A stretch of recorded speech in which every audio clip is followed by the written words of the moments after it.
nuyu nañ leen fii ci Dakaractu TV rawatina yéen internautes yi ñuy seetaan fii ci Sénégal et un peu partout dans le monde ci seen émission bi di en ligne ñuy am mbégte di ko def àllarba bu nekk tey jii nii nag ñuy ñëw ci politique rawatina ci actualité yi nga xam ne récemment moom moo fi am rawatina li nga xam ne moo fi xew démb di dialogue national bi nga xam ne njiitu réew mi le président de la République Macky Sall jiite na ko ak mboolem kàngamu politique beeg ñu nekk ci société civile beeg couche yi nga xamante ni ñu ngi ci biir réew mi yëpp daal di nañuy daje daanaka démb ca palais présidentiel ngir daal di lalub waxtaan seet nan la ñu fas yéene amul déggoo ngir daal di liggéey li nga xam ne moom moo di Sénégal. alors tey jii nii nag ñuy am mbégte bu baax a baax di fiy dalal ñenn ñi nga xamante ni seen xel ku ci nekk màcc na ca fànn bi nga xamante ni moom ngay yëngu alors damay dooree ci ki nga xam ne moo di Cheikh Omar Sy di président bu l'observateur de suivi des indicateurs de développement OCDEA ne woon fi député ci 12e législature bi moom il n'est pas un terrain inconnu c'est pas la première fois ñu fi ñëw Cheikh Omar Sy wala honorable la ñuy wax ñu ngi lay amaat mbégte di la dalal bu baax a baax ci émission jërëjëf Badara maa ngi lay nuyu di la fay tamit ñi nga xam ne tey moom laay séqal plateau bi di nuyu tamit internautes yi nga xam ne tey ñu ñuy seetaan ci Dakaractu. absolument alors ñu am aussi Lamine Diouk moom responsable politique la ci parti socialiste moom conseiller technique la ca ministère de l'eau et de l'assainissement parti socialiste mais évidemment ci diwaanu Tivaouane lañ la gën a ràññee n'est-ce pas monsieur Diouk. dëgg la ñu ngi lay nuyu di la dalal. merci beaucoup Badara maa lay nuyu di la gërëm di la sant. ci dalal bi di ñaan yàlla mu jox ñu xel moo xamante ni dañ ci mën a wax lu nit ñi mën a dégg. tout à fait di nuyu aussi ñi ñuy seetaan ñëpp di nuyu ñi ma bokkal aussi plateau bi. absolument alors Thierno Fall Thierno Diouf sax laay wax sama doomu baay alors Thierno moom ci kër gi la bokk. alors ci kër gi la bokk yenn saa yi dañu am mbégte bu baax a baax di seetaan sa chronique yeeg analyse yi ngay def un peu ci li nga xam ne moom moo di médium yu bëri fii ci réew mi Thierno dañ lay dalal rek xam naa duñ la nuyu sax parce que internet yi min nañ la ci Dakaractu. dëgg la Badara ñu ngi lay jaajëfal. xanaa rek di la gërëm ci li nga ñu andiwaat fii nga xam ne ñun fii la ñu formé. absolument vraiment lu bëri jàng nañ ko fii ci ëtt bi di Dakaractu yi. véritablement mu doon mbégte lool ñu ñëwaat partager li nga xam ne moom lañ jàngoon fii. nga may ma tamit ma gërëm honorable député Cheikh Omar Sy nga xam ne moom man.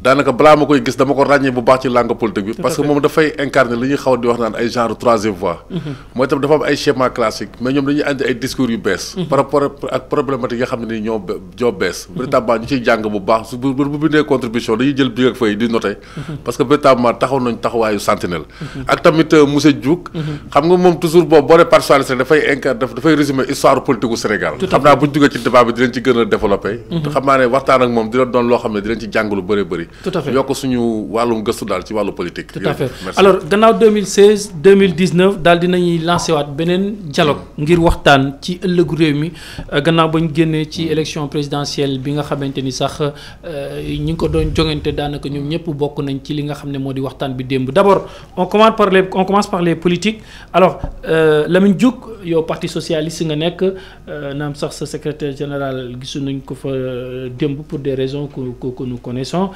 ñu koy ñaanal yàlla may ko tan bu baax a baax mais parti socialiste am na fa représentation bu mag à travers la coalition Benno Bokk Yaakaar alors c'était normal selon toi que dialogue bi démb ñu daal di koy amal. Badara dialogue bi weesu na normal. du obligation. mais c'était normal. ndaxte dafay wane encore une fois état d'esprit wu chef de l'État le président Macky Sall. daf ko wax mun leen amuma benn objectif benn enjeu amuma benn préoccupation bu dul Sénégal.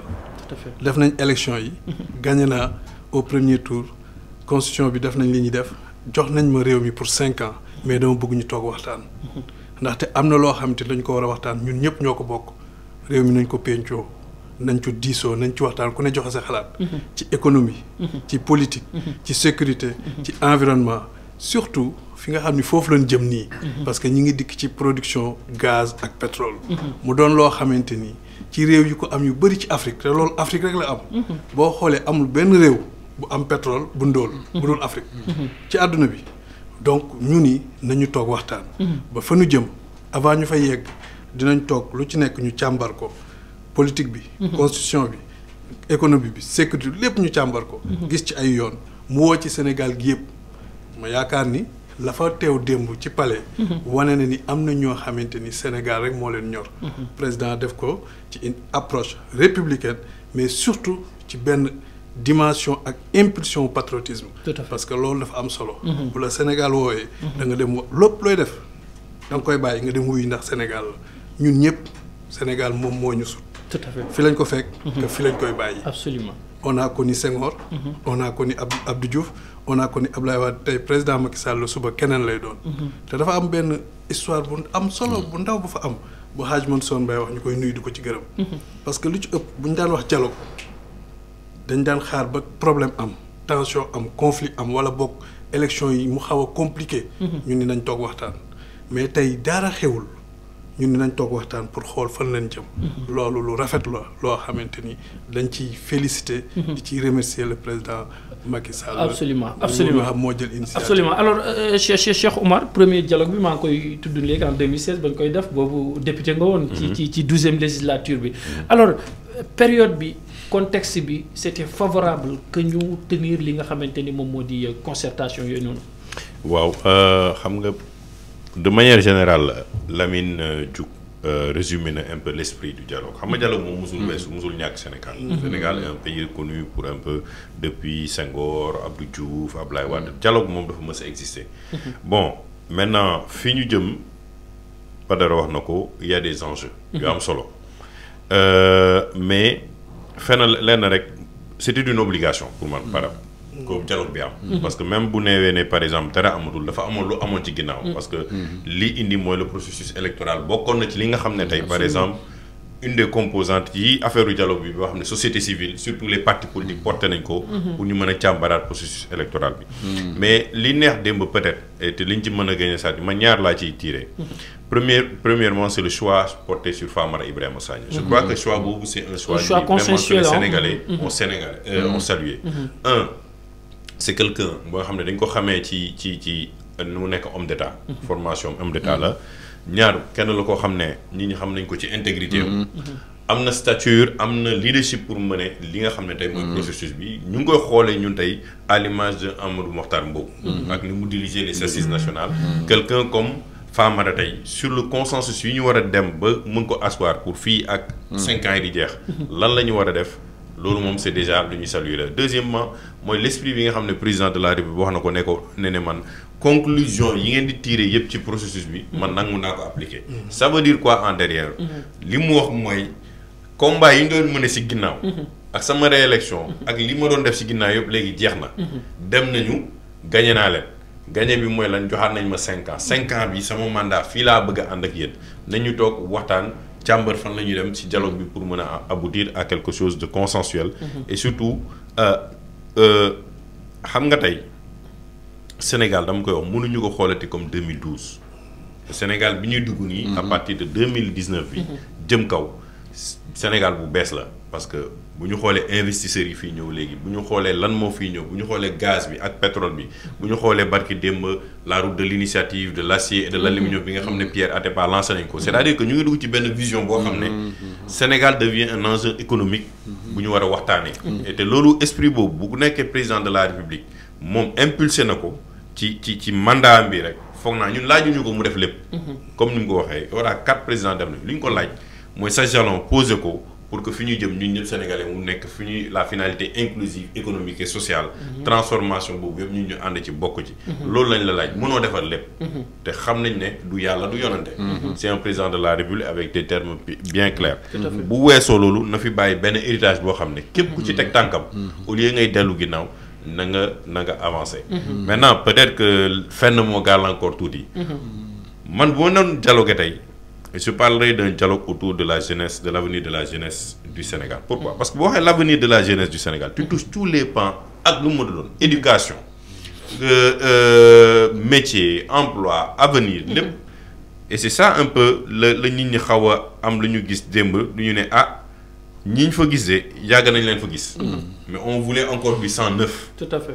Et je crois que l'opportunité du président de la République dans cette démarche-là, c'est d'ouvrir un couloir pour la jeunesse pour ne mais lii nañ ko jagleel jeunesse bi en termes de dialogue lan ngeen gis lan ngeen saytu lan lañ ci parce que gis nga dialogue bi président am na une marge de manœuvre boo xam ne bu impulser benn dynamique bi rek ñun ñëpp ciy topp. parce que loolu lañ ko laaj. ñun laajuñu ko ay féewulee. kii moo gën wala kii gënul.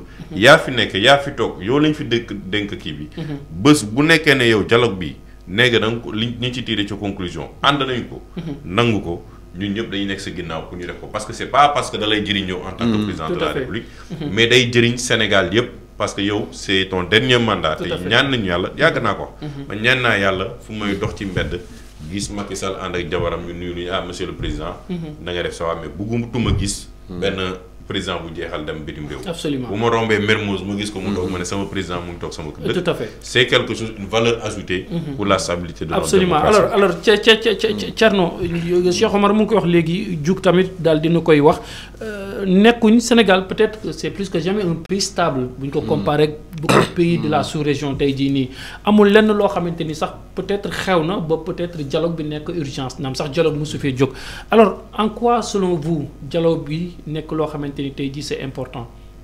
waaw jërëjëf Badara xam nga am na loo wax léegi nga ne dialogue bi gisoo woon lu tax mu nekk urgence. non pour man urgence la woon. urgence urgente sax pour utiliser benn langage philosophique. waaw parce que dem Mamadou Diop Decroix wax na ko dafa am une crise profonde.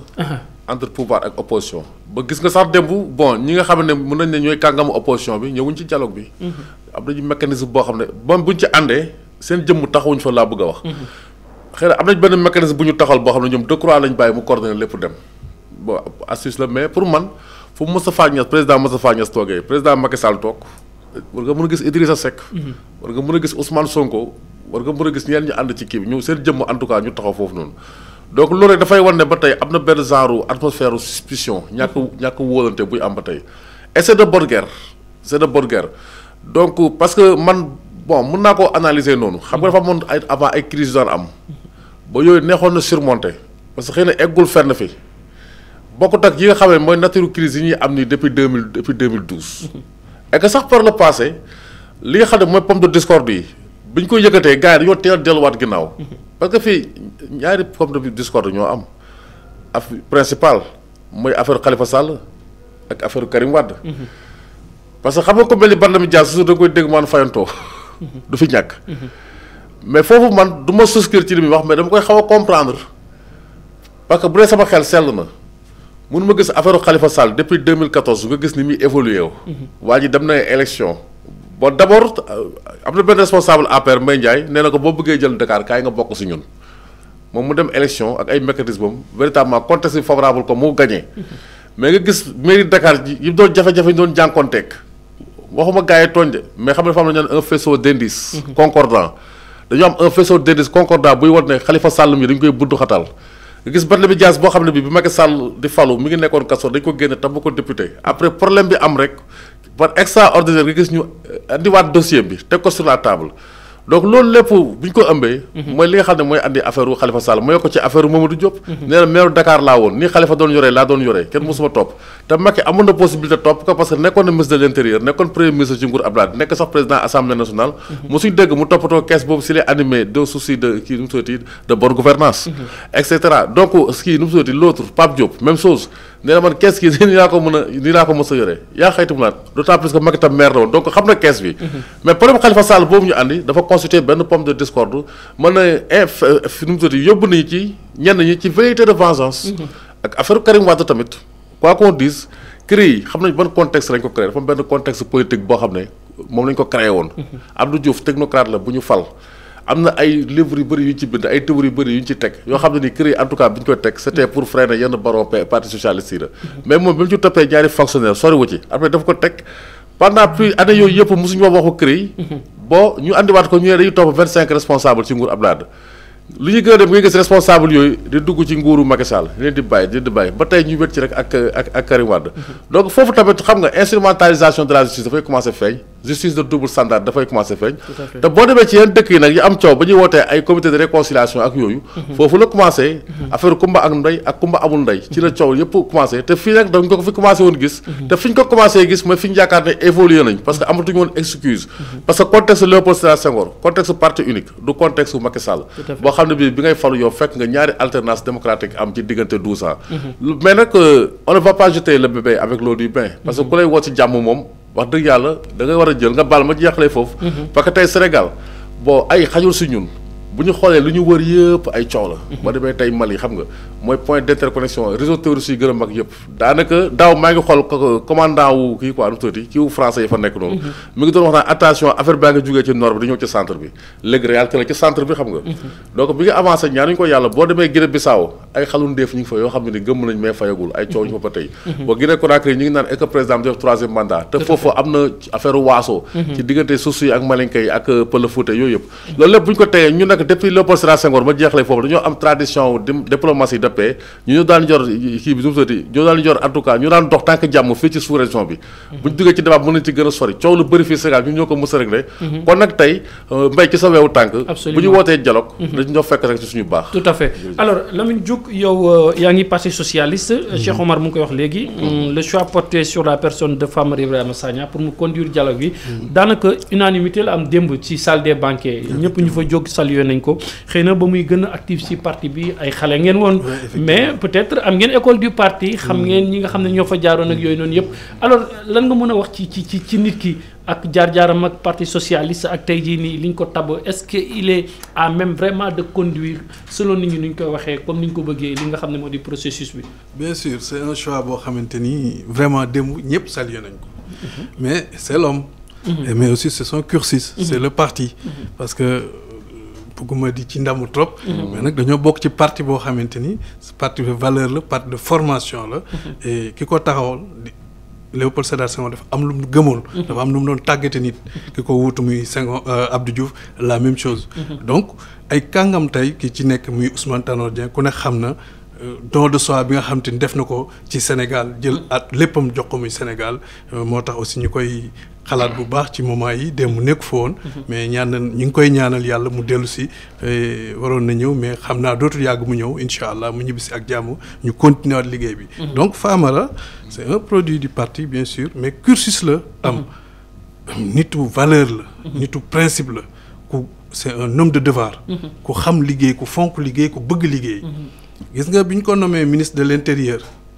li mu njëkk a def pour mettre tout le monde à l'aise mooy dafa démissionner du parti pour mën a jël yenn débat yi pour wax ni parti yi léegi yéen ñëpp lay toog waxtaan ak yéen qu'il l'a fait te amuloon obligation forcé wuñ ko mais il l'a fait donc koo xamante ni la sincèrement fa mu ne gëm na ni dina porter dialogue bi à un niveau boo xamante ni sax nit ñi dinañ ni mais yaakaaroon ni dialogue bi lii lépp dina ko indil njariñ ci Sénégal ndaxte am na ay jamono parce que l'histoire a cette manie de bégayer parfois amoon na ay jamono ñu nekkoon ci ay tensions yu xawoon a doy waar doxoon na ci jéego yu am solo surtout diggante parti socialiste le gouvernement dirigé par bi nga xamante ni président Abdou Diouf moo fi nekkoon ak aussi opposition bi nga xam ne ki ci gënoon taxaw mooy Abdoulaye Wade am na lu mu ci defoon lu mu ci doxoon ba mu indi woon gouvernement élargi bi nga xamante ni amoon na ba Abdoulaye Wade ak ñeneen duggoon ci donc tey jii buñ ko joxaatee bii mission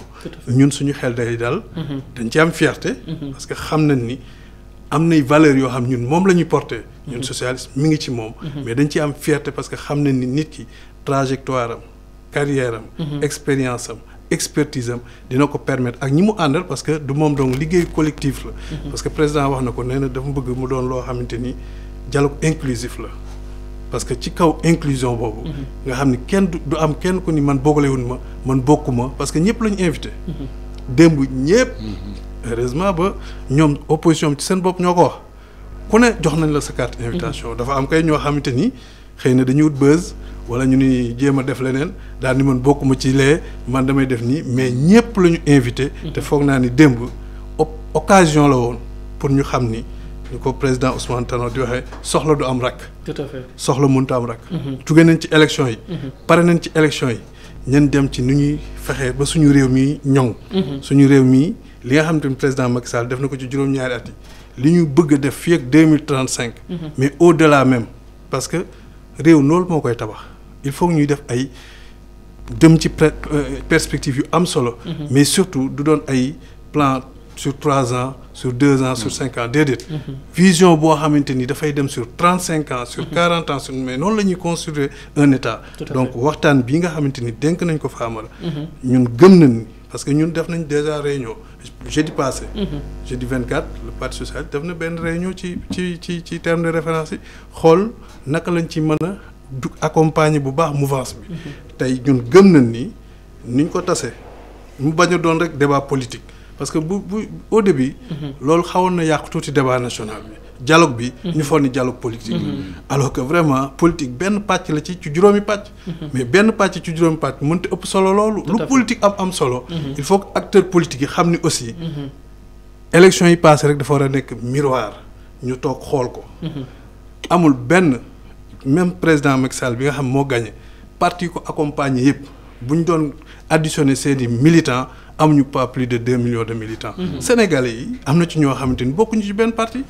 li leen ñor mooy Sénégal nu muy amee dal nu ñuy évoluer nu ñuy jëmee ci kanam. donc comme tey nag ci dynamique boobu lañ nekk nañ fexe ba def lu tout. ba ki nga xamante ni teg nañ ko ci kanam. absolument Famara Ibrahima Sagna. tout à fait ñu wóolu ko. ni ko président wóoloo.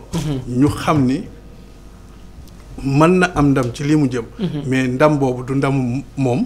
Famara Ibrahima Sagna du ndamu président Macky Sall. ndamu Sénégal la. tout à fait avant ma lay bàyyi ñëw ci Cheikh Omar rapidement bëggoon naa nga répondre ci benn question qui me tarde un peu l'esprit. parce que dialogue la ñu wax il faut que nit ñi di def concession ci part B ak ci part B. est-ce que mun nañoo dem ba li nga xam ne moo di clivage interne yi am ci yenn ci parti yu ci mel ni caché bu am seen benn parti ngeen dem ba l'unification de la famille socialiste mën a amaat. Mais ça, c'est notre ambition, c'est notre rêve. Mais au-delà du rêve, c'est notre ambition. Et nous travaillons pour cela. Nous sommes liggéey man ak ñeneen suñu tey suñu yitte. du lenn lu la grande famille socialiste. doonaat benn retrouvé wu. àndaat doonaat benn. loolu ñun ñi nga xam ñoo yore héritage bi tey nga xam te ki ko jiite muy président Ousmane Tanor Dieng. héritage boobu li koy ñoŋal. lii tax Senghor fa mu nekk siggi mooy xam ni sa grande famille. tout à fait se sont s'est retrouvés du moins. te kum ci manti doon ñi génn ñi dem feneen ñi bàyyi kum ci manti doon am na loo xamante ni buñ la koy tuddee. wala ñu wax la ko wala ñu xamee la ko parti bi joué na ci. tout à fait parti socialiste jox na la loo xamante ni tey. bu taxawee ni man parti bi maa soxla. eh bien war nga ni kat naa bàyyi sama bopp. naa fàtte divergence yi naa dem wuy parti bi pour que la grande partie la grande coalition. la grande famille socialiste se retrouve ñu ànd doon benn parce que loolu gëm nañ ni parce que ñun dañ jàpp ni. l'histoire du parti socialiste c'est l'histoire du pays. tout à fait c'est l'histoire du Sénégal ñun loolu lañ ko gëm. ndaxte indépendance bi ñun la. indépendance bi ñun la. les premières 20 années yi nga xamante ni il fallait créer un État avec des institutions fortes. c'est le parti socialiste. beneen année bi ci topp nga xam ne il fallait serrer la ceinture. pour mën a parce que liggéey aussi noonu la. mënoo xëy damay tabax pour nga tabax il faut nga dajale. année bi ñuy dajale. nga xam ni métti woon mooy année bu métti ba. ajustement structurel ñu koy fàttali ba léegi. xale lañu woon mais métti woon na trop. loolu aussi ñun la loolu moo tax tey. à partir de 2000 ñu mën a dem am benn ambition bi nga xamante ni gëm nañ ni dara jommatul Sénégal. tout à fait donc ça moom Badara pour wax la ni la. pour rassurer que le parti bi mi ngi fonctionner normalement. amul benn jafe-jafe. amul benn tension front. tout à fait am na nag ay divergences d'opinion. et loolu ci famille politique bu màggee ni parti social loolu jaadu na ci am na ci solo da koy gën a dundal. absolument mais parti mi ngi fonctionner normalement. tout à fait ñu ngi bërki samedi pas plus tard que samedi. la ñu def suñu 13e session thématique bureau politique mais suñu ambition ñun ñëpp mooy fexe ba la grande famille socialiste se retrouve. tout à fait absolument leer na alors Cheikh Omar Sy un dialogue en l'absence de Khalifa Sall qui croupit toujours derrière les barreaux un dialogue également en l'absence de Karim Meïssa Wade bi nga xam ne mu ngi Doha parce que nee nañ exil politique la ñemewul ñëw parce que bu ñëwee yoon mun na dal ci kawam est-ce que mun na doon ay préalable yoo xamante ni buñ ko résoudre war na mën a poser les jalons vraiment d'un dialogue bi nga xamante ni dina aboutir ci quelque chose boo xamante ni dina jëriñ réew mi. waaw bon xam nga un peu ce qui a pollué l'atmosphère politique li ko pollué depuis 2012. Pratiquement au début c'était Karim Wade. Après c'est venu avec Khalifa Sall. Et pendant toute cette période là ba ñuy dem Khalifa nekk na fi député dindi nañu mu laayam député tëj nañ ko tere nañ ko mu dem ça a vraiment pollué l'atmosphère. Et te loolu tey il faut ñu mën ci trouver solution. am na ñu ciy dox parce que soit mois dini démb ci ouverture am ba mu demee. wax na président te du boobu la première fois à chaque rencontre. et avant ça il a été reçu au palais par le président. par le président loolu c'est un combat que le maire madame le maire elle est en train de porter. tey ñi nga xam ne tey ay acteurs politiques lañu ñi nga xam ne ñu fës ak ñu fësul même ay kilifa diine gis nañu président ci wàllu boobu. bon démb am na lu mu soulever rek ci procédure. mais tey pour que dialogue bi mën a apaiser mais ça c'est sur le plan politique. Purement politique. il faut que ces deux personnes là soit leur cas soit réglé. Réglé nag bon ça va remettre en cause une chose maintenant. parce que ni ñu koy ñaanee ak ni ñu koy waxee dafay delloo ne président de la République moo yor ci loxoom justice bi. xam nga loolu mooy un peu le problématique bi ñu confronté tey. tout à fait aujourd'hui on demande au président de la République de régler le cas de Karim et de régler le cas de Khalifa.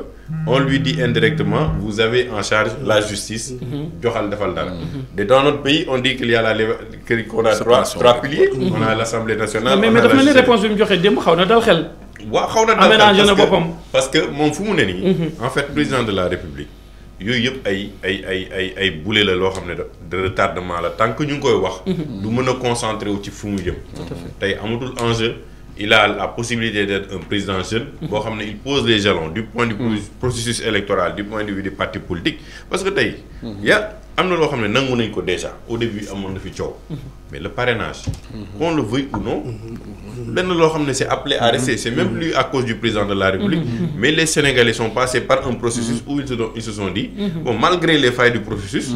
ñun lii moom nangu nañ ko.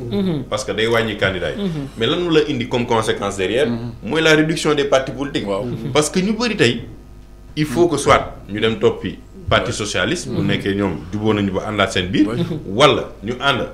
topp peut-être de APR bu nekkee structuré nañu seen bopp. wala ñu topp Sonko wala mais au moins il y a une certaine légitimité autour des partis politiques yoo xam ne dinañ ko créer. donc loolu mooy le dialogue. li nga xam ne mooy pàcc bi ñu war a jagleel. la partie politique. mais am na loo xam ne c'est plus important parce que tout ce qui vient après c'est le système éducatif. il faut que ñu revoir tout le système parce que système éducatif bi ñu am tey mënta ànd ak li ñu war a bëgg ci exploitation pétrole ak gaz c'est pas possible. la formation professionnelle. aujourd'hui on va le faire il faut voir. tey le secteur privé mu ngi jooy. nee na que les marchés sont donnés aux étrangers. est-ce que les offres spontanées est-ce que loolu tamit dinañ ko revoir c'est des discussions profondes yoo xam ne tey. il faut ñu teg ko ci table bi. parce que à la fin de la journée.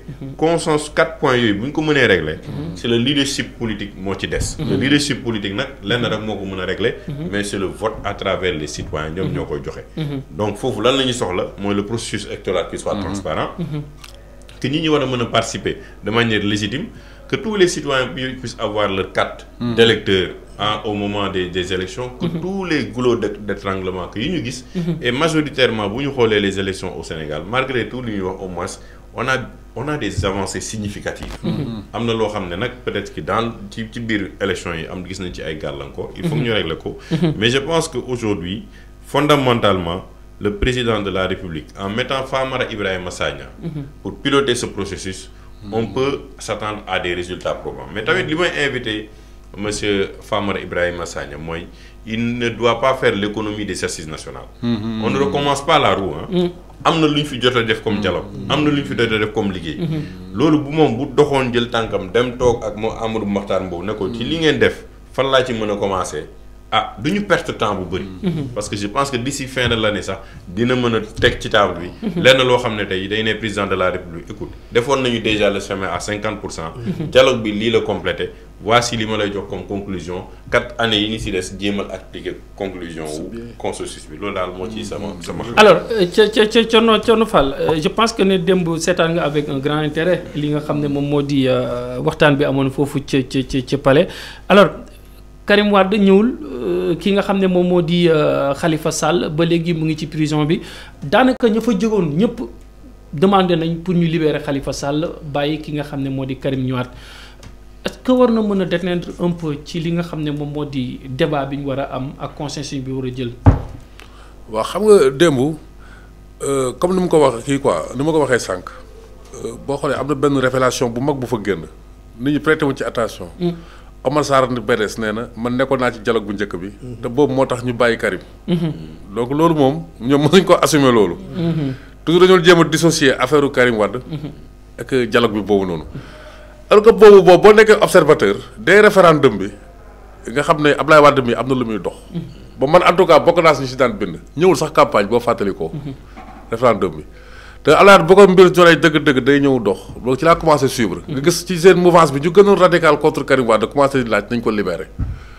après gis nga am na ay va-et-vient entre Dakar ak yenn capitales yi am na frénésie voyage en tout cas bu président doon def ci foofu la ñu bàyyee kii quoi am tuuti lañu bàyyee Karim moom tam am lu ko weer mu ne militant bi bëggoon naa wax yéen mais conditions yi ñu ma bàyyee moo xaw a doy war. donc foofu xam nga lu fa garaaw lépp lu ñu bëgg a incriminer. mooy gis nga justice li koy mandargal mooy balance. balance mooy dafa yemale. donc ñëpp dañ ci war a yem. la démocratie c'est le fait de maintenir les balances de la justice égales pour tous. loolu la Eleanor Roosevelt wax. donc foofu rek la affaire bi gën a àddee problème quoi xam nga booy nit ñi am sentiment wu ne justice politique mën na ko maîtriser di ko kii quoi que la justice soit victime des tribulations de la politique. loolu rek loolu problème bu mag la ci démocratie parce que justice mooy fondé consensus bi. xam nga consensus.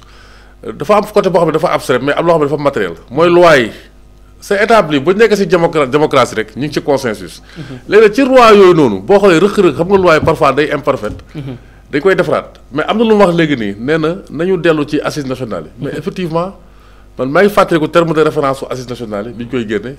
loolu mooy cité idéal bi loo xam ne moom bu ñu ko amee rek coow moom parce que assises nationales tam dafa am contexte bu ñu ko defee. contexte su pëcc xoola woon maa ngi fàttaliku président Ablaye Wade.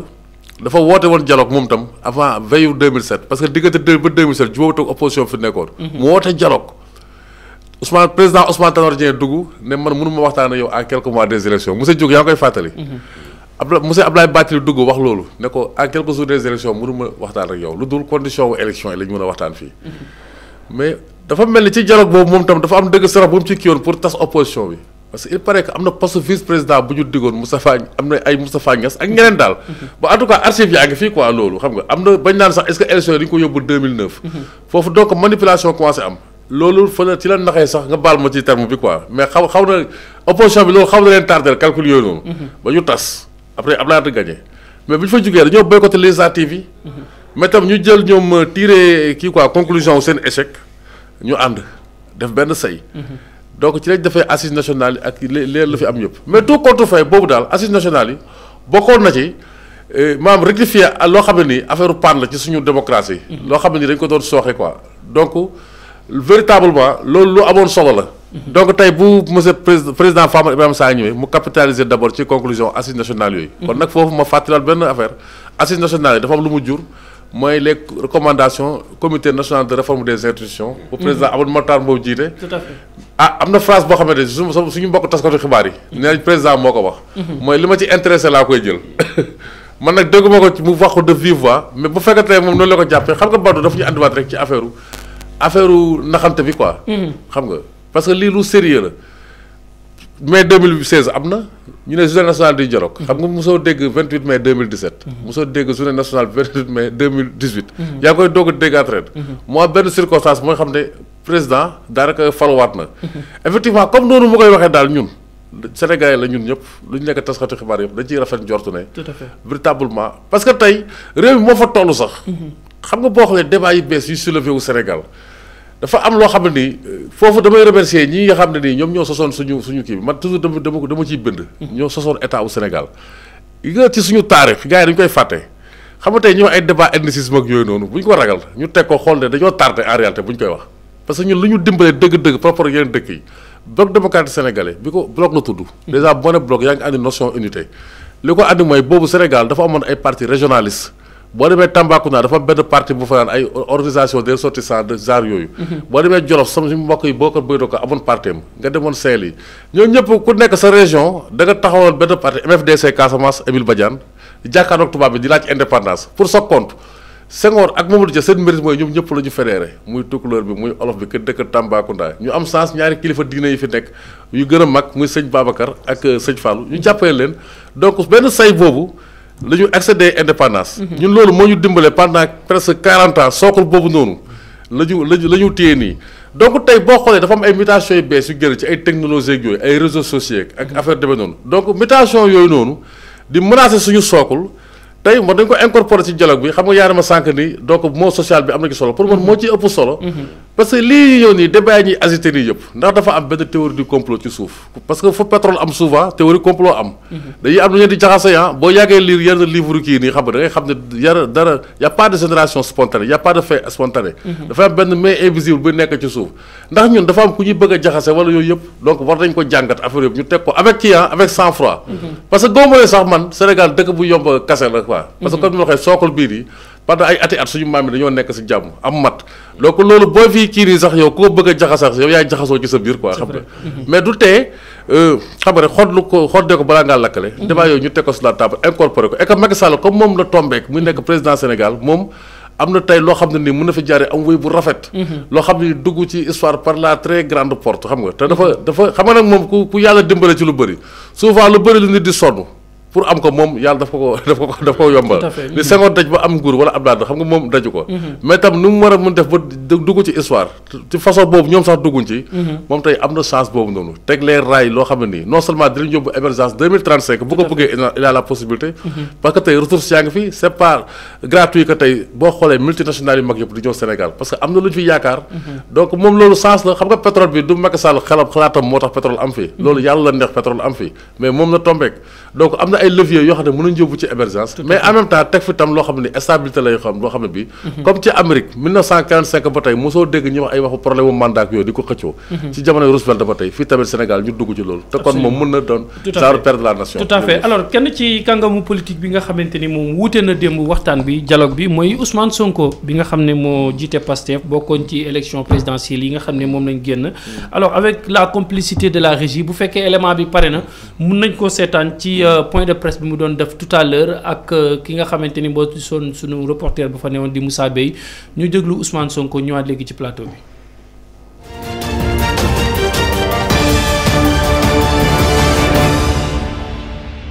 Les seules concertations imaginables entre le pouvoir politique et son opposition sont d'ordre technique et portent sur les questions politiques et institutionnelles qui n'appartiennent pas à Macky Sall.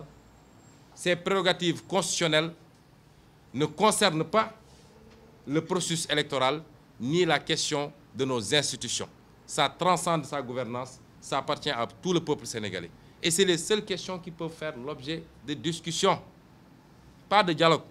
Ça doit faire l'objet de concertation et ça, c'est exigé par le calendrier républicain. Ça a été fait depuis de nombreuses années. C'est lui qui est venu briser ce consensus. En dehors de ces questions, c'est lui qui a son programme économique, il a son programme social, il n'a qu'à le dérouler et nous, on est là pour dire que ça ne marche pas, que ça ne va pas. C'est ça, une démocratie. Répondre donc au dialogue de Macky Sall, ce n'est pas seulement un reniement de la position communément exprimée de refus de légitimation de son mandat.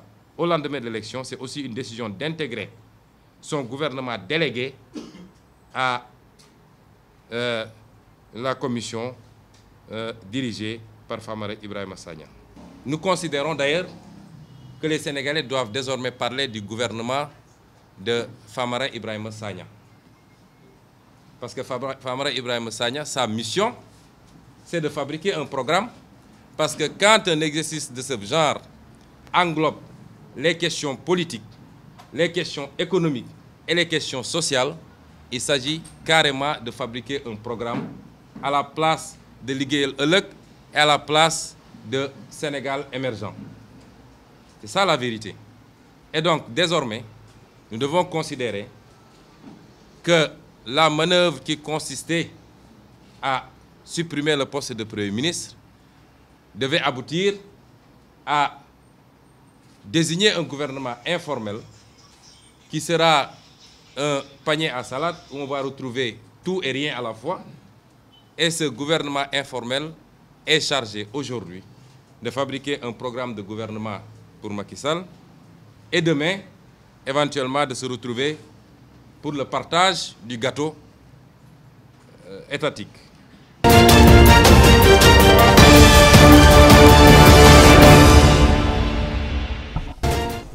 voilà à l'instant Ousmane Sonko bi doon def point de presse léegi nii ngir daal di àddu ci li nga xam ne moom moo di absence am démb ci dialogue bi alors Lamine ban commentaire ngay def ci mbir mi. c'est pathétique et c'est dommage que Sonko qui se réclame comme incarnant une certaine rupture mën a di wax yenn kàddu yi. kilifa ci jëf la kilifa ci taxaw la mais kilifa kàddoom da ci am solo en tout cas ñun loolu dañu koy jàngal bu ñu fekkee moom day taxaw ni gouvernement informel la c'est voilà du rafetul ci sax wax ak ci dégg. Et Famara Ibrahima Sagna qui est choisi pour concocter un programme. Mais président Macky Sall programme la teg muy bilan. ñu Sénégalais yi xool yëpp wax yeeg programme yëpp moom ñu xool programme am ni bii moo ñu doy. deful sax ay deuxième tour deful sax ay 51,1 pour déedéet dafa leen a gagné largement. loolu duñ ci dellu si que bu ko defee. parce que programme am ak li mu dara def ak li mu wane pour 5 ans yi loolu moo doy Sénégalais yi loolu la Sénégalais yi voté dañu war a xam ni y a un temps à tout. politique dafa am période bu ñu koy defee am période boo xam ne dañuy dem liggéeyi. bu ñu nee dañuy woote waxtaan pour Sénégal yow bu fekkee da nga ni Sénégal moo la ñor noo war nga caa dem teew. en tout cas ci coalition bi nee nañu liir naa ko tey suba rek am na ñu ci demoon. ñoo xam ci coalition bi lañ bokk. Sonko 2019 nga xamante ni d'ailleurs boobu ba léegi dégguma ko benn yoon moo xam ni am na loo xam ne wax na ko par rapport lu jëm ci élection yi lu dul indi ay suspicion ak wax joo xam ne leer na ko lii dara amu ci ndaxte Famara Ibrahima Sagna dafa ñëw pour teg programme. mais programme am na ci programme boobu la Sénégal yi sukkandiku pour jox une nette victoire au président Macky Sall. Famara Ibrahima Sagna dafay ñëw pour indi un gouvernement informel mais loolu wax yi vraiment c'est dommage ci koo xamante ni yow da ngay indi beneen image. da ngay indi beneen approche mais approche bi ngay indi bu fekkee approche boo xam moo gën a archaïque. moo gën a nekk dans ci benn déchavage kenn mënu ko comprendre. ci ni ngay waxee ci ni ngay defee yow li ngay ut rek mooy toujours jéem a xool ak média bi nooy defee ba jël parce que démb lañ def réunion bu am solo palais. ñëpp rafetlu ko observateurs yeeg lépp parce que chance bi ñu am Sénégal wax nga ko léegi mooy mën a toog waxtaan. waxtaan boo xamante ni waxtaan bu républicain waxtaan bu sain. li nga bëgg a wax mu naqari la di nga ko wax président mu toog jàkkaarloog yow nga wax ko ci sa 5 ou 4 minutes nga wax ko Aïda Mbodj def na ko Diop Decroix def na ko keneen def na ko nga waxtaan président tontu la ci waxtaan bu sain nga am occasion nga ni déedéet man damay bàyyi ba le lendemain ma woote sama point de presse wane ni man bokkuma ak ñoom ka yow toujours nga def loo xamante ni bu fekkee analyser nañ ko dañ naan yow non seulement xamoo mais mënoo mais li mu def nii wane ne encore une fois. que ni intérêt Sénégal intérêt collectif du intérêt moom intérêt boppam moo ko ñor mais intérêt collectif bi intérêt bi nga xam ne moo tax Sénégal yëpp jug pour xool nu ñuy jëlee suñu réew mi yóbbu ko ca kanam moom Sonko loolu intéressé wu ko tout à fait que loolu nag vraiment dañ koy regretter parce que quoi qu'on puisse dire aussi c'est de la même génération mais am nañu benn loo xam te ni génération bi moo ko war a mën a porter te moom waroon na ci am benn kàddu boo xamante ni bu ko waxee dañ naan là au moins il a compris. comprendre na analyser na élection yi xam na ni élection yi jàll na. dañuy dem ci beneen cadre ci beneen contexte boo xam ne c'est englobant c'est inclusif mais surtout c'est pour tout le monde. du pour waa opposition fii parce que boo nee waxtaan nga ni am na constitution bi. lu mu tëral pour pouvoir bi waxtaan ak opposition bi. mais yaa ngi indi dialogue bi ci dimension politique am. te dialogue bi nag dëgg-dëgg am na aspect social. am na aspect économique am na aspect environnemental loo xamante ni ñun lu ci bu njëkkoon. amoon na fu ñu tegoon environnement mais xawoon nañ ko fàtte mais tey dem nañ ba xam ni mënut a ñàkk ndax boo xoolee li xew Ndar. xool li xew Bargny. xool li xew Kayar di xam ni jot na ñu xool amaat beneen taxawaay. ak beneen seetlu ci environnement bi. am na commission boobu. donc mbir mi du mbirum politique rek. ni ko président Macky Sall waxee nañu fexe ba bañ koo def mbirum politique kese. ndaxte loolu def mbirum politique kese. mooy yàq déjà esprit wu dialogue bi. te moom noonu la commencé. alors Cheikh Omar gouvernement informel ñu tànn ki nga xam ne moo di Famara Ibrahima Sagna pour mu dresser benn programme pour le président de la République Macky Sall ñëwaat na tamit ci ne au lieu de dialogue concertation la ñu waroon wax sur un certain nombre de questions boo xam ne ay exigences de l'heure nan nga jàngatee commentaire bi ngay def ci.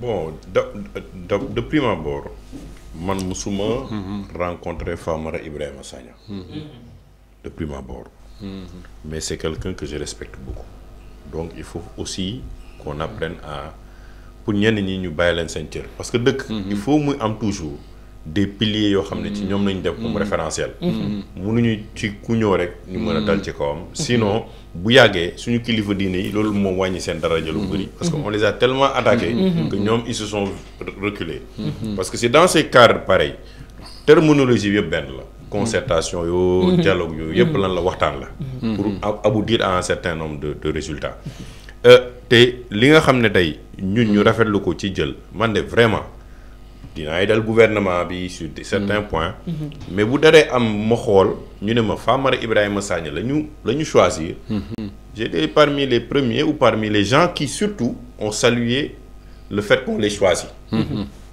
parce que au moins mën na wax ak ku ne ak ci n'importe quel secteur économie politique parce que c'est un homme d'État ñu war a transcender sax que nekkoon na parti socialiste parce que man damay fàtte sax ne parti na c'est un homme d'État donc je considère je pense que depuis 90 waaw dafa génn fin bi était en place voilà donc loolu te retrait bi mu jël moo tax moo ko jox daraja bu mu am tey mu mën a waxtaanee deuxièmement c'est je pense que Sonko c'est un choix de communication pour lui c'est un choix de stratégie pour lui mais yàlla may na ko tey mu génn nekk troisième de par sa position tey li ma doon wax sànq nee naa ko lépp lenn la ñu gis dem ci li président am xaw a ji gàllankoor mooy jeunesse bi ni ñu bëggee ñu représenter leen te tey moom il représente la jeunesse de par son score de par sa stature ak li ko yàlla may amoon na sañ-sañ war a mën a toog taxaw ci kanamu président de la République ne ko sur tel point sur tel point sur tel point avec la jeunesse wala lii ak lii ak lii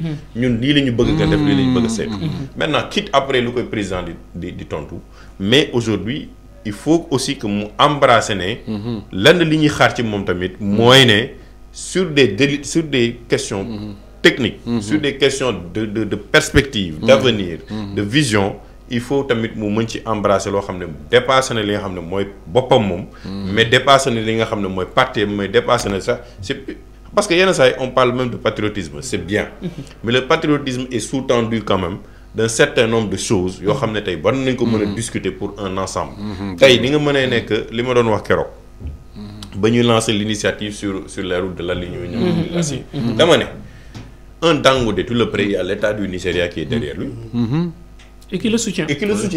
tey un Eiffage boo gisee mu am doole fii c'est la France et Macron soutient donc c'est des discussions et souvent secteur privé bi reproche boobu lay def fii état bi en général donc moom am na possibilité tey war a mën a porter yenn combat yi de manière stratégique ba mën a faire bouger les lignes te loolu am na ci solo bu mu fàtte ne tamit moom ak Famara Ibrahima Sagna ñoo bokk fu ñu jógee parce que am na loo xam ne boo koy wax ci nit ki fi ngañ jógee nit tamit dinañu dellu ci ñoom ne la dañ lay fàttali parce que Sénégal dafa fonk mag dinañ la fàttali ne yow kii fii la bokk mais am na cër bi ñu ko jox donc il faut qu'il ait cette posture de pouvoir se dire aujourd'hui à Macky Sall je ne suis pas d'accord sur ça et ça et ça sur tel et tel point je suis intransigeant maintenant sur tel et tel point parce que autant pour lui les discussions sur le processus électoral est important et sur certains dossiers autant pour les autres Sénégalais il y a d'autres sujets qui sont importants absolument et que l'on défend man ba ma nekkee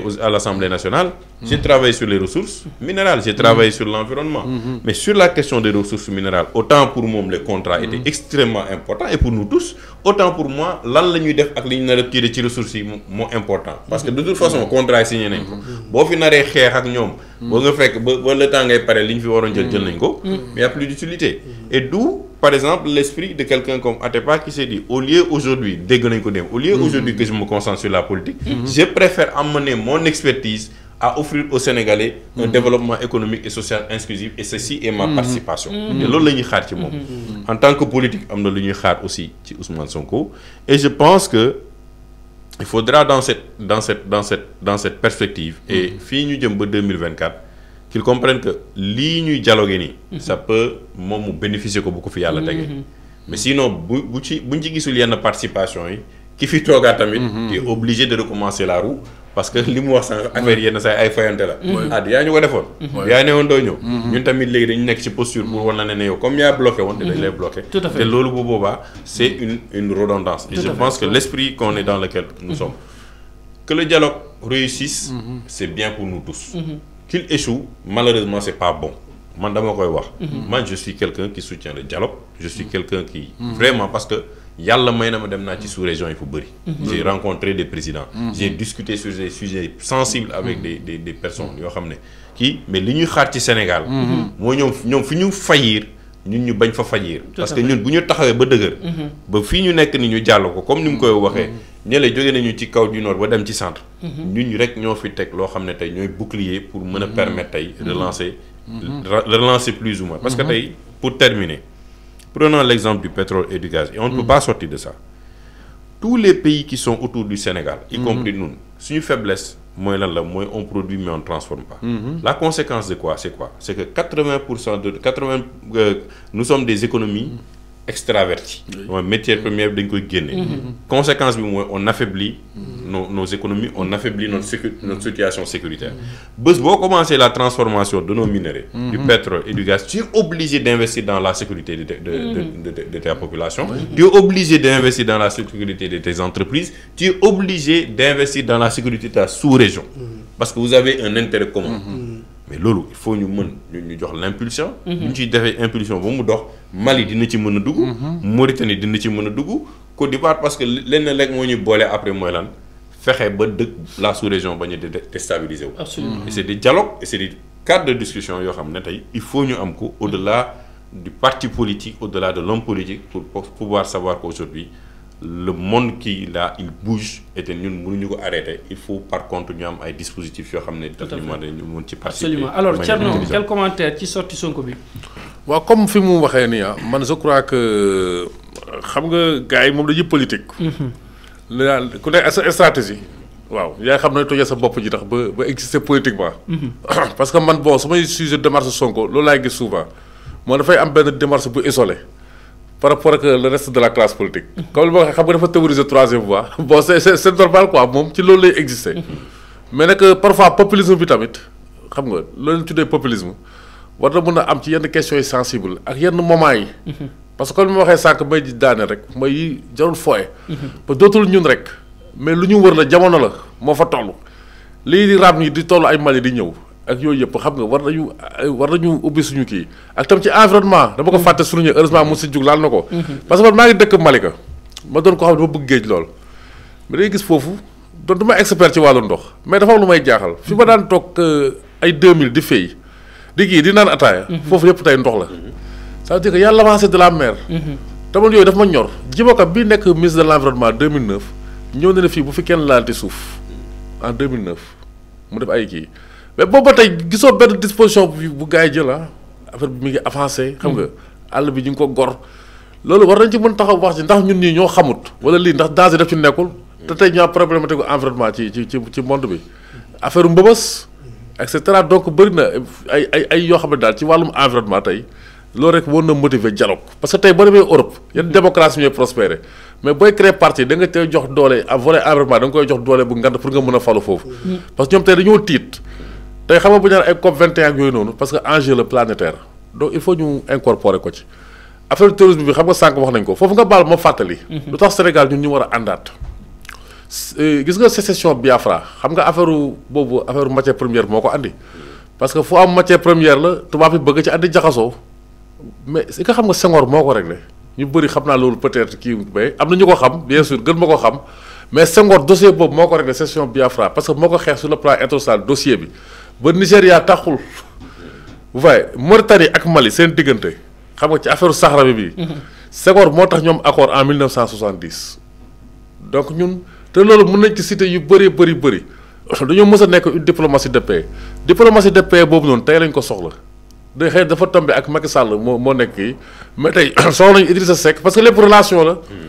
xam nga boo xoolee diplomatie lépp relation la tey man maay Idrissa Seck opposant bi am naa moom ay relations yu intime yoo xam ne su ma ko dee bàyyil day bàyyi et cetera donc levier yooyu tey il faut ñu jouer si bu ci xeeb suñu bopp daaw heure bi xam nga ñu doon wax affaire Makka ak Bakka li ko andi ma déggoo ma fi ñu doon wax Idrissa Seck mais proposition boobu mu def lu am solo la nee na ñun Sénégal depuis année 70 yi ñun ñoo jiite comité bu défense des droits inaliénables du peuple palestinien au niveau de l'Organisation des Nations Unies nañu soit manteau boobu fexe ba jàmm am diggante Israël ak Palestine ci la waxee ba loolu noonu gars yi commenté rek mais man li ma ci intéressé mooy ñun war na ci mun dox jàmm bu ñu ko xeeb mais pourtant defuñ ko temps passé le pape dafa dem Maroc rencontré Mohamed VI ba ñu ngi xoolee ñoom solution et que xam nga tey loolu kon donc loolu Idrissa Seck waxoon bu ñu ko defoon ñun nga dem succès diplomatique la ci Sénégal te pourtant waru ci xeeb suñu bopp autant donc yii nii bu ci du ma accuser kenn mais bu ci dugal affaire populisme ak affaire stratégie politique parce que lu sensible la et que sax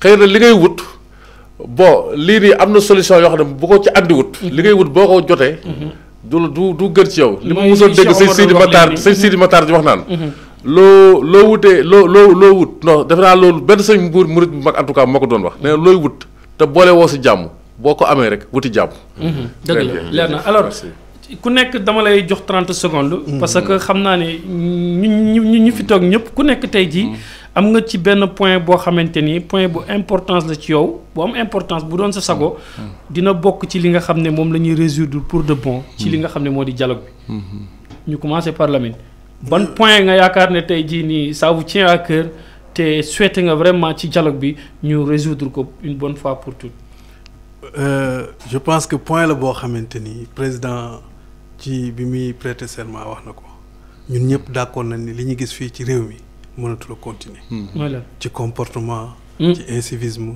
ci délinquance ci lu ma neex def da ngay xool tali boo xamante ni day am tali ak trottoir ñu occupé trottoir bi nit ki fan lay jaar loolu mënatul a continuer li nga xamante ni moom mooy défi bi ñu war a am parce que loolu moom mooy jalon wu émergence mooy jalon wu développement mooy le comportement de l'homme sénégalais que loolu civisme bi ci la bokk patriotisme bi ci la bokk xam ni lii nii du man rek la c'est collectif ñun ñëpp ñoo ko moom ñun ñëpp ñoo ci war a def attention mbedd bi mbedd buur la certes mais comme mbedd buur la man ni ma ci amee accès noonu la ci keneen amee accès donc du man lu ma neex rek wala ni ma ko sentir laa jël sama table wala laa jël sama oto wala laa jël teg def lu ma neex daal dem keneen def noonu bu ko defee mbalit bi saleté bi loolu man mooy sama préoccupation majeure du yoon dañoo war a am exigence parce que être aussi c'est être exigeant Souleymane Bassirou Diagne da koy wax nit ki pour nga doon nit dëgg il faut nga am loo bëgg ak looy bañ mais pourquoi waruñu bëgg lu baax pourquoi mënuñu dox ci mbedd yu yaatu rafet leer set mais xanaa duñu ay nit c'est possible ña koy def ñooñu ay nit lañu donc ñun aussi war nañu ñun sénégalais daal ni la xew tey Kigali la xew ci mbeddu Europe yi la xew mais war na mën a am fii ci mbedd Dakar yi ndaxte ay nit ñoo ko def ñun ay nit lañu dara waruñoo jomm lu baax lu ne dañ ko war a mën a indi fii suñu réew bëggal ko suñu réew ni ko président waxee ni il faut ñu taxaw ci jublu ci loolu donc ñun ci ñëpp nañ ci àndandoo fexe ba loolu am parce que loolu mooy li jiitu ci développement mooy li jiitu ci vraiment émergence lépp parce que boo développé nu mu mën demee te aussi comportement yi changé wul d'abord bi war a am amoo ko aussi vraiment yeneen jafe-jafe lay indi absolument alors ci Omar xam naa ni yow sa bos nekkoon ñu wàññi tarif bi ci autoroute bi boobu moom sama combat la parce que modèle économique boobu yaa fa dugg mais modèle économique boobu am na impact ci suñu développement il faut ñu xoolaat modèle bi parce que c'est même mu xeju fii mais de manière ramassée et de manière parce que lépp escalier la du point de vue politique li ma ciy xaar rek mooy la stabilisation de notre constitution et la séparation des pouvoirs tout à fait man loolu rek laa ci xaar stabilisation constitution bi président bu fu mënta ñëw après Macky am na loo xam ne constitution bi mënu ko laal te loolu def nañ ci liggéey bu am solo ci assise nationale et la séparation du pouvoir pour man bu justice bi ci boppam rek amee indépendance am totale on règle quasiment 80% de nos problèmes loolu moom c'est un pan deuxièmement c'est l'éducation nañu xool naka la ñuy réinventer le système éducatif tey nee naa et je défie quiconque que bu ñu tëjee université Sénégal pendant 5 ans amul benn impact sur l'économie du Sénégal parce que on investit 100 pour avoir un retour de 5 amul donc comment maintenant dañuy jëlee xaalis boobu def ko ci formation professionnelle pour mu am corrélation avec l'exploitation des ressources et ñu créer de vrais emplois yi nga xam ne moom la ñu xaar sur le plan de l'éducation troisièmement mooy le volet de la diaspora comment aujourd'hui la diaspora qui injecte 1100 milliards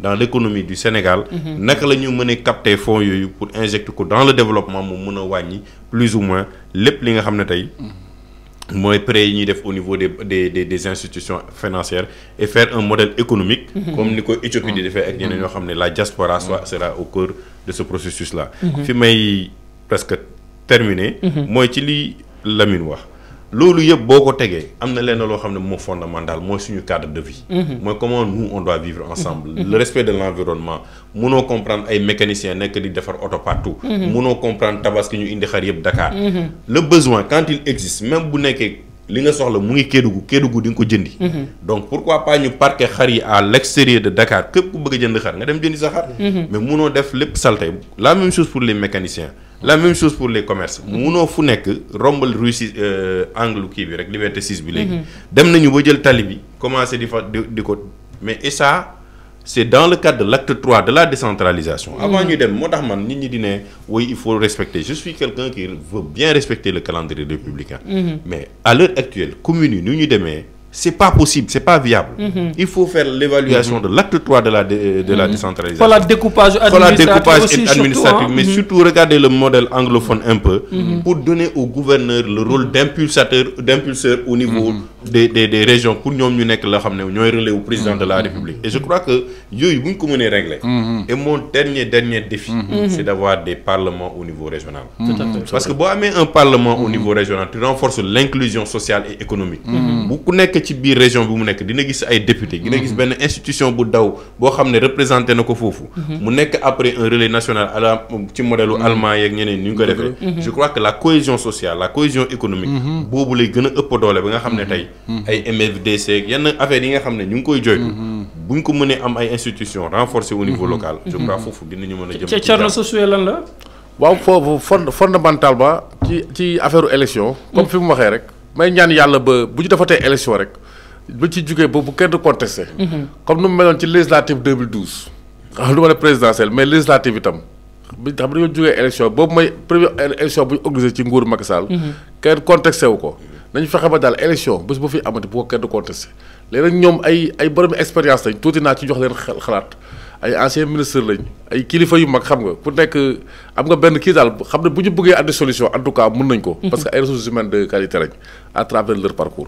donc mooy premier kii bi may ñaan quoi et que tam ñu delluwaat ci taarix rek xam ne ñun ñooy ñan d'abord en tant que Sénégal te tey fan la ñu toll nii man nekkuma di réfléchir ci dimension wu Sénégal mais damay réfléchir ci dimension sous-régionale wala yooyu xam nga damay jël par exemple suñu diggante comme France souvent seetloo France li muy wax la politique africaine buy wax digganteem ak africain dans politique africaine dafa am benn politique globale bu ñuy appliqué alors que ñun bu ñu traité France du ñu ànd dem ci nga jël problème bu terrorisme par exemple xam nga ñi naan G5 Sahel ñu lëkkaloo ay 5 dëkk mais après dem nañ bay def Garci Sahel pour Sénégal mun ci bokk mooy lii sawaay Christopher kii nu mu tuddati seen Castaner ñëwoon doon kii nii ci kii ba boo xam naa médiatisé wuñ ko parce que ñoom affaire yu ñu nëbb la yooyu doonu même ñu ne processus de Nouakchott autour de Algérie xam nga yooyu déjà problème la ba semaine bi passé booy lire am nañu problème pour mobiliser financement wu guerre terrorisme bi nii mais loolu dafa am volonté politique boo xam ne bi dafa posé wu tey kenn mënatu ko nëbb mais parce que lu ñu tardé mooy pourquoi ñuy bàyyi ay France di ñëw régler suñu problème yooyu noonu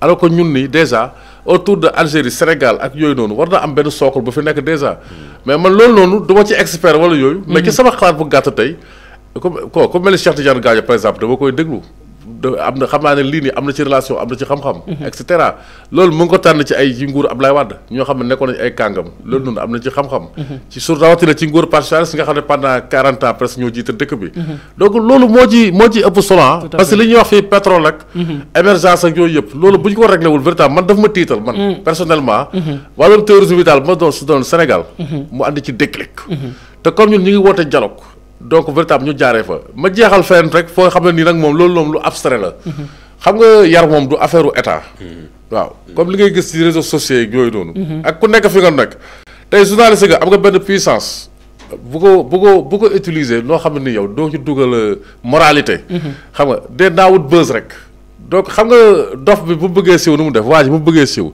dafa naan lakk sama kër baay moom toj boo ko defee rek ñëpp wax la te malheureusement tey ñu bëri dañuy def toj pour siw donc xam nga siw bi am na lu may conférer bien sûr mais yaa ngi lor ñu bëree bëri tout à fait donc lu ñu def ci réseaux sociaux yi di ko wax ci rajo yi ak fa bëri nañ yar suñu bopp ñun tam loolu noonu parce que loolu Macky Sall mënu ko bëgg dem damay nekk ci oto jiilanteeg ñaari car rapide guddi foofu alkaati nekku fa ñiy def xam nga ci banlieue bi mais ñiy dawal sauvage boo xam ne bii nii di njëkkante rek te ñoom ku ci nekk yaa ngi yeb ba fees billaahi wallaahi wa taala ak koor gi xam nga loolu nag moom boo ne lii Macky Sall mën na ko lijjanti wala meeru dëkk bi mën na ko loolu xam nga loolu donc loolu bon ñu yar ci suñu bopp tamit xam nga autant état baa ngi dialogue ak opposition bi mais ñun tam Sénégal dañuy dialogue par rapport suñu comportement ak suñu biir noonu quoi jërëjëf ma lay santaal ci invitation bi di rafetlu ñi ma doon débattre ci honneur bi ñu ma may moom mën a débattre tout à fait merci beaucoup bokk na ci Cheikh Oumar Sy moom mooy président de l'observatoire de suivi des indicateurs de développement OCDEA alors moom dama koy remercier bu baax a baax parce que à chaque fois que ma soxla ko rek moom vraiment day ñëw